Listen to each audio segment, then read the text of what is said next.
By my troth, Nerissa, my little body is aweary of this great world. You would be, sweet madam, if your miseries were in the same abundance as your good fortunes are. And yet, for aught I see, they are as sick as the surfeit with too much that they starve with nothing. It is no mean happiness, therefore, to be seated in the mean. Superfluity comes sooner by white hairs, but competency lives longer. Good sentences and well pronounced. They would be better if well followed. If to do were as easy as to know what were good to do, chapels had been churches and poor men's cottages, princesses' palaces. It is a good divine that follows his own instructions. It can easier teach 20 that what are good to be done than be one of the 20 to follow my own teaching. The brain may devise laws for the blood, but a hot temper leaps o'er a cold degree. Such as a hare is madness the youth, to skip o'er the meshes of good counsel the cripple. But this reasoning is not in the fashion to choose me a husband. O me, the word choose. I may neither choose whom I would nor refuse whom I dislike. So is the will of a living daughter curbed by the will of a dead father. It is not hard, Nerissa, that I cannot choose one nor refuse none. Your father was ever virtuous. Then holy men at their death have good inspirations. Therefore the lottery that he hath devised in these 3 chests of gold, silver, and lead, whereof who chooses his meaning chooses you, will no doubt ever be chosen by any rightly, but one who shall rightly love. But what warmth is there in your affection towards any of these princely suitors that are already come? I pray thee overname them, as thou namest them, I will describe them, as according to my description level at my affection.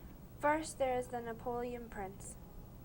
Ay, that a colt indeed, and he doth nothing but talk of his horse, and he makes it a great appropriation to his own good parts that he can shew him himself.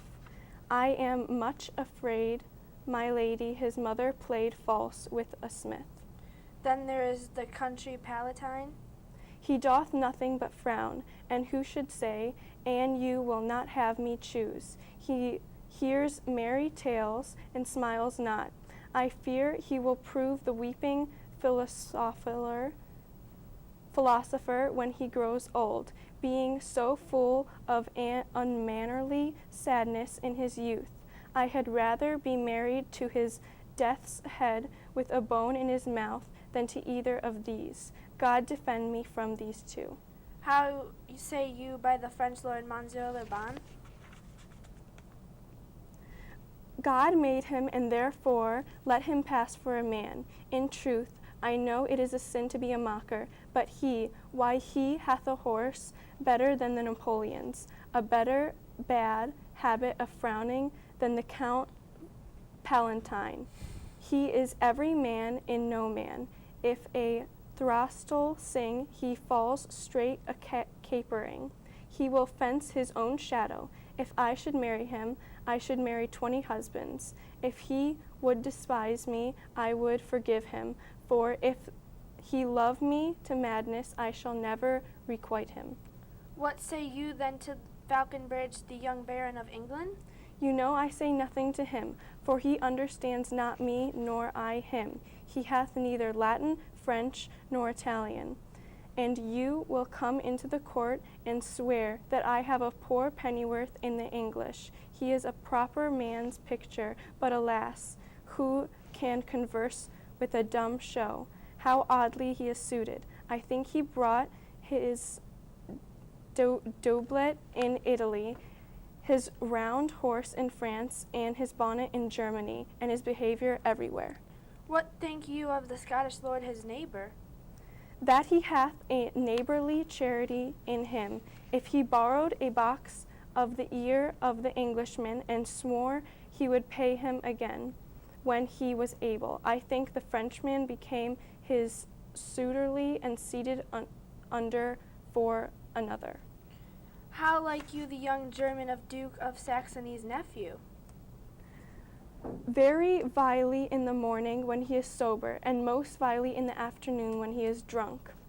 When he is best, he is a little worse than a man. When he is at worst, he is little better than a beast. And the worst fall that ever fell, I hope I shall make shift to go without him.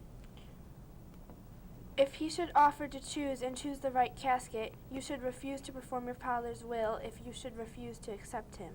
Therefore, for fear of the worst, I pray thee, set a deep glass of Rhenish wine on the contrary casket. For if the devil be within, that the temptation without, I know he will choose it. I will do anything, Nerissa, ere I'll be married to a sponge. You need not fear, lady. Having any of these lords, they have acquainted in with me in their determinations, which is indeed to return to their home, and to trouble you with no more suit, unless you may be won by some other sort than your father's imposition, depending on the caskets. If I live to be as old as Sibylla, I will die as chasty as Diana, unless be obtained by the manner of my father's will. I am glad this parcel of wooers are so responsible, for there is not one among them, but I dote on this very absence, and I pray God grant them a fair departure. Do you not remember, lady, in your father's time a Venetian, a scholar, and a soldier, that came hither in the company of Marquess and Montferrat? Yes, it was Bassanio, as I think he was so called. True, madame, he of all the men that ever my foolish eyes looked upon was the best deserving a fair lady. I remember him well, and I remember him worthy of thy praise.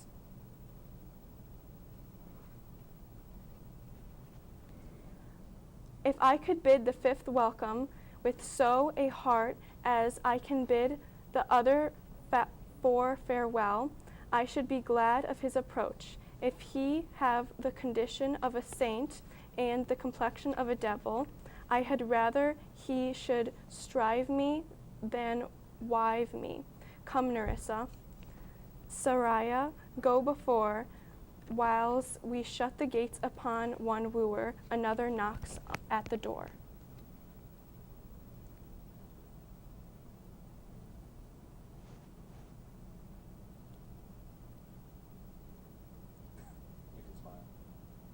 Can I put my arms down? Yeah.